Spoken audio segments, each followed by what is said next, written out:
ಇಂದಿನಿಂದ ಮಳೆಗಾಲದ ಅಧಿವೇಶನ ಆರಂಭವಾಗ್ತಾ ಇದೆ. ಆಗಸ್ಟ್ 13ರಿಂದ ಆಗಸ್ಟ್ 27ರವರೆಗೆ ನಡೀತಾ ಇರುವಂತಹ ಒಂದು ಕಲಾಪ ಇದು. 10 ದಿನಗಳ ಕಾಲ ವಿಧಾನ ಮಂಡಲ ಅಧಿವೇಶನ.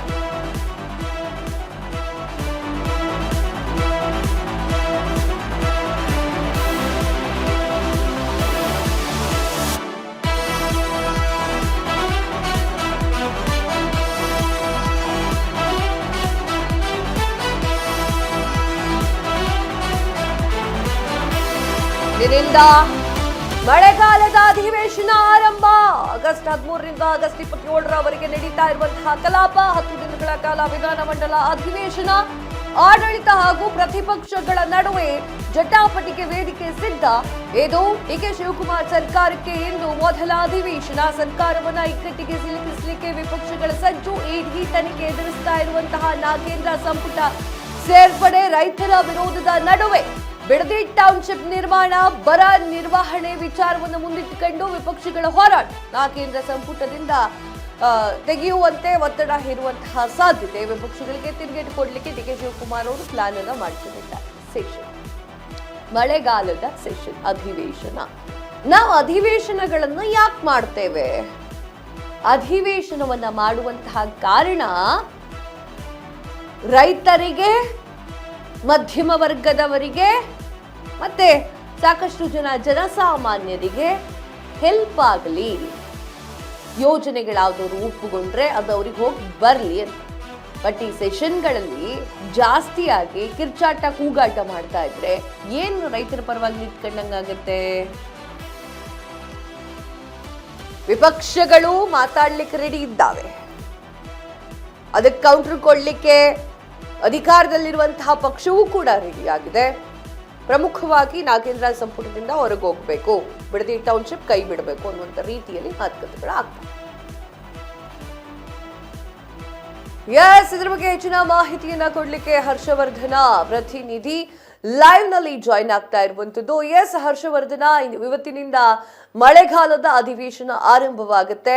ಮಳೆಗಾಲದ ಅಧಿವೇಶನದಲ್ಲಿ ಯಾವೆಲ್ಲ ರೀತಿಯ ಪ್ರಶ್ನೆಯನ್ನ ಕೇಳಲಿಕ್ಕೆ ವಿರೋಧ ಪಕ್ಷದವರು ರೆಡಿ ಆಗಿದ್ದಾರೆ? ಕಾವ್ಯ, ಇವತ್ತೊಂದು ಡಿಕೆ ಶಿವಕುಮಾರ್ ಅವರ ಸರ್ಕಾರದ ಮೊದಲ ಅಧಿವೇಶನ ಆರಂಭವಾಗುತ್ತೆ. ಏನು ಡಿಕೆ ಶಿವಕುಮಾರ್ ಅವರು ಮುಖ್ಯಮಂತ್ರಿ ಆದ್ಮೇಲೆ ಅವರಿಗೆ ಇದು ಸಿಎಂ ಆಗಿ ಮೊದಲ ಅಧಿವೇಶನ. ಏನು ಇವತ್ತಿನಿಂದ ಆರಂಭವಾಗುವಂತಹ ಅಧಿವೇಶನ 27ರವರೆಗೆ ನಡೆಯುತ್ತೆ. 10 ದಿನಗಳ ಕಾಲ ಈ ಮಳೆಗಾಲದ ಅಧಿವೇಶನ ನಡೆಯುತ್ತೆ. ಇಲ್ಲಿ ಪ್ರಮುಖವಾಗಿ ಏನು ಡಿಕೆ ಶಿವಕುಮಾರ್ ಅವರ ಸಚಿವ ಸಂಪುಟ ರಚನೆ ಆಯಿತು, ಏನು ಪುನರ್ರಚನೆ ಆಯಿತು, ಆ ಒಂದು ಸಂದರ್ಭದಲ್ಲಿ ಏನು 19 ಜನ ಸಚಿವರ ಆಯ್ಕೆ ಆದ್ರು, ಅವರಿಗೆ ನಿನ್ನೆ ಖಾತೆ ಹಂಚಿಕೆಯನ್ನ ಮಾಡಿದ್ದಾರೆ. ಈ ಒಂದು ಹಿನ್ನೆಲೆಯಲ್ಲಿ ಪ್ರಮುಖವಾಗಿ ಒಂದು ಖಾತೆ ಹಂಚಿಕೆಯ ಗೊಂದಲ ಇತ್ತು, ಅದು ಬಗೆಹರಿದೆ. ಈಗ ಎಲ್ಲಾ ಸಚಿವರುಗಳು ಅವರವರ ಖಾತೆಯನ್ನು ತೆಗೆದುಕೊಂಡಿದ್ದಾರೆ. ಇನ್ನ ಏನು ಇವತ್ತಿನ ಮೊದಲ ದಿನದ ಕಲಾಪ ಏನಿದೆ, ಇವತ್ತು ಮೊದಲ ದಿನದ ಕಲಾಪದಲ್ಲಿ ಸಂತಾಪ ಸೂಚನೆ ಇರುತ್ತೆ. ಏನು ಸುಧಾಕರ್ ಅವರು, ಮಾಜಿ ಸಚಿವರಾದಂತಹ ಸುಧಾಕರ್ ಅವರು ತೀರ್ಕೊಂಡಿದ್ರು, ಅವರಿಗೆ ಇವತ್ತು ಸಂತಾಪ ಸೂಚನೆ ಇರುತ್ತೆ. ಎಸ್ ಜಾನಕಿ ಸೇರಿದಂತೆ ಸುಮಾರು 17 ಜನ ಅಗಲಿದ ಗಣ್ಯರಿಗೆ ಇವತ್ತು ಸಂತಾಪವನ್ನು ಸೂಚನೆ ಮಾಡ್ತಾರೆ. ಮೊದಲು ಏನು ಸೆಷನ್ ನಡೆಯುವಂತಹ ಸಂದರ್ಭದಲ್ಲಿ ಇವತ್ತು ಸುಮಾರು ಮಧ್ಯಾಹ್ನದವರೆಗೆ ಇವತ್ತು ಸೆಷನ್ ನಡೆಯುತ್ತೆ. ಸಂತಾಪ ಸೂಚನೆ ಬಿಟ್ಟರೆ ಇವತ್ತು ಏನು ಸೆಷನ್ ಅಲ್ಲಿ ನಡೆಯೋದಿಲ್ಲ.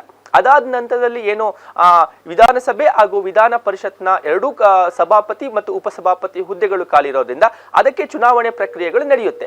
ಆ ಒಂದು ಹಿನ್ನೆಲೆಯಲ್ಲಿ ಇವತ್ತು ಚುನಾವಣೆ ಪ್ರಕ್ರಿಯೆಗೆ ಒಂದು ನಾಮಪತ್ರ ಸಲ್ಲಿಸುವಂತಹ ಒಂದು ಪ್ರಕ್ರಿಯೆ ನಡೆಯುತ್ತೆ.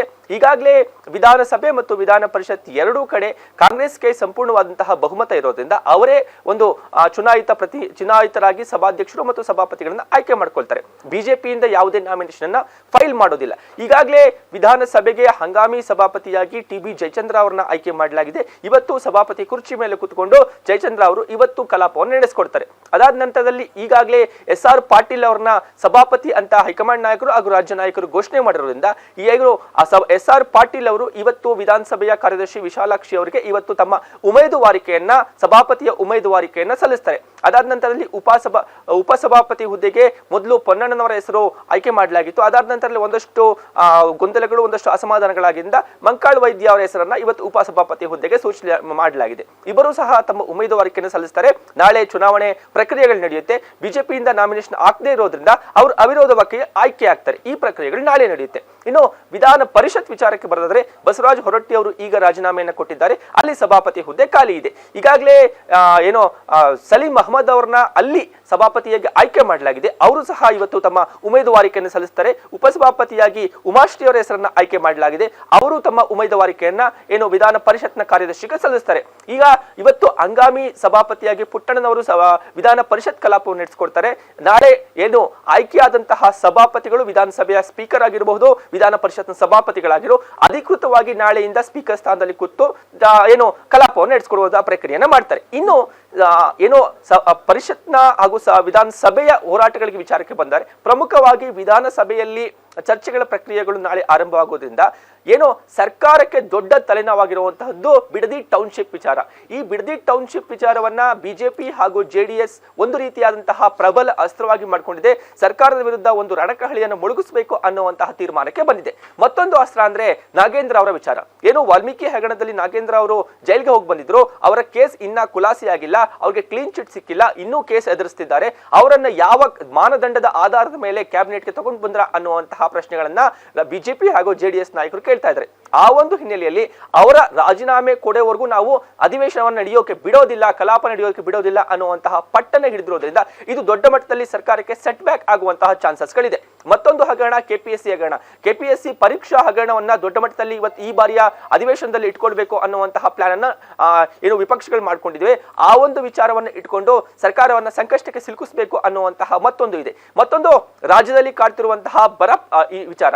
ಈಗಾಗಲೇ ಸಿಎಂ ಡಿ.ಕೆ. ಶಿವಕುಮಾರ್ ಅವರು ಎಲ್ಲಾ ಸಚಿವರಿಗೆ ಬರ ಅಧ್ಯಯನಕ್ಕೆ ಕಳಿಸಿದ್ರು, ಒಂದು ವರದಿಯನ್ನು ತರಿಸಿಕೊಂಡಿದ್ರು. ಆದ್ರೆ ಇನ್ನೂ ಸಹ ಬರದ ವಿಚಾರದಲ್ಲಿ ಸರ್ಕಾರ ಕ್ಲಾರಿಫಿಕೇಶನ್ ಬಂದಿಲ್ಲ.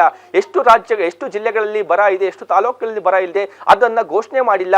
ಬರಕ್ಕಾಗಿ ಒಂದು ಅನುದಾನವನ್ನು ಎತ್ತಿಡುವಂತಹ ಕೆಲಸ ಮಾಡಿಲ್ಲ ಅನ್ನುವಂತಹ ಆರೋಪಗಳನ್ನ ಮಾಡ್ತಾ ಇದ್ರೆ. ಇನ್ನು ಕಾವೇರಿ ವಿಚಾರ ದೊಡ್ಡ ಮಟ್ಟದಲ್ಲಿ ಈ ಬಾರಿ ತಾರಕಕ್ಕೇರುವಂತಹ ಚಾನ್ಸಸ್ ಇದೆ ಸದನದಲ್ಲಿ. ಯಾಕಂದ್ರೆ ಈಗಾಗಲೇ ತಮಿಳುನಾಡಿಗೆ ನೀರು ಹೋಗ್ತಾ ಇದೆ. ಇದರ ವಿರುದ್ಧವಾಗಿ ಕನ್ನಡ ಪರ ಸಂಘಟನೆಗಳಾಗಿರಬಹುದು, ಒಂದಷ್ಟು ಹೋರಾಟಗಾರರು ಇರಬಹುದು, ಪ್ರತಿಭಟನೆಗೆ ಕರೆ ಕೊಟ್ಟಿದ್ದಾರೆ. ಆದ್ರೆ ಪ್ರತಿಭಟನೆ ಎಲ್ಲೊಂದ್ ಕಡೆ ಸಕ್ಸಸ್ ಆಗಿಲ್ಲ. ಯಾಕಂದ್ರೆ ಕೆಲವೊಂದಷ್ಟು ಕಾರಣಾಂತರಗಳು ಅದಕ್ಕೂ ಇರ್ತವೆ. ಆ ಒಂದು ವಿಚಾರ, ಬರದ ವಿಚಾರ ಹಾಗೂ ಕಾವೇರಿ ಇಶ್ಯೂ ದೊಡ್ಡ ಮಟ್ಟದಲ್ಲಿ ತಾರಕಕ್ಕೆ ಇರುತ್ತೆ. ಇವತ್ತು ಮತ್ತೆ ನಾಳೆ ಒಂದಷ್ಟು ಕಾನೂನಾತ್ಮಕ ಪ್ರಕ್ರಿಯೆಗಳು ಅಧಿವೇಶನದಲ್ಲಿ ನಡೆಯುತ್ತೆ. ಇವತ್ತು ಸಂತಾಪ ಸೂಚನೆ ಹಾಗೂ ನಾಳೆ ಸಭಾಧ್ಯಕ್ಷರು ಹಾಗೂ ಸ್ಪೀಕರ್ ಆಯ್ಕೆ ನಡೆದರೆ ಸೋಮವಾರದಿಂದ ಅಧಿಕೃತವಾದಂತಹ ಅಖಾಡ ನಡೆಯುತ್ತೆ. ಅವತ್ತು ಚರ್ಚೆಗಳು ಹಾಗೂ ಅಧಿವೇಶನಗಳ ಎಲ್ಲಾ ಏನು ಹೋರಾಟಗಳು ಅವತ್ತಿಂದ ಅಧಿಕೃತವಾಗಿ ಆರಂಭವಾಗ್ತವೆ. ಕಾವ್ಯ. ಎಸ್ ಹರ್ಷವರ್ಧನ, ತಮ್ಮೆಲ್ಲ ಮಾಹಿತಿಗಾಗಿ ಧನ್ಯವಾದಗಳು.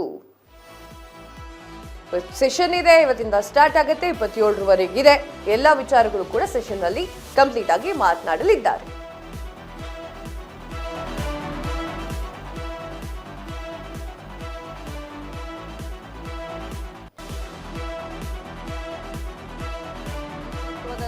ಅವ್ರು ಮುಖ್ಯಮಂತ್ರಿ ಆಗಿ ಮೊದಲನೇ ಸೆಷನ್ ಇದು.